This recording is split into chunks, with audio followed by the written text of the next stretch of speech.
All right, shares of JPMorgan Chase, we're also watching that after the bank received a rare double upgrade from analysts over at Morgan Stanley. The new price target by that team is $153 on JPMorgan. That's $30 higher than its previous price target. Morgan Stanley notes that JPMorgan will have positive operating leverage next year, meaning it will be in a better position to generate revenue and bottom line profits. Yeah, interesting. I mentioned this morning in our morning meeting how these double upgrades were such a rarity among Wall Street analysts, but we're seeing yet another one here. We've seen a bunch of other ones in different sectors over the past 2 months into year end.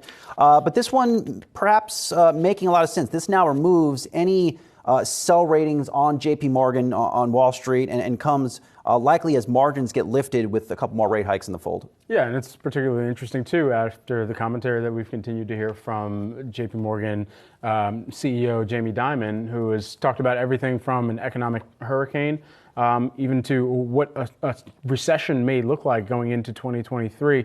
But for JPMorgan and some of perhaps the resumption of deal making and being able to underwrite some of those larger deals that perhaps do finally make their way into the public market next year after the quiet year that 2022 was, especially on the number of companies that went public or that were just looking for underwriters to be able to finance some of the larger deals as well. That could perhaps be one of the larger upsides that is baked into this too going forward from here when that resumes. JP Morgan's down about 17% year to date, which is an under or overperformance depending on what you measured against. The S&P Bank Index, that's going into today, by the way. The S&P Bank Index was down 21%. But the KBE ETF was down 14%. So I guess, again, it depends upon what basket you're looking at it against. But Betsy Graseck and her team in making this call and this upgrade says it really has to do with an inflection in operating leverage, that is going to improve for the bank, that risks around operating leverage skew to the upside.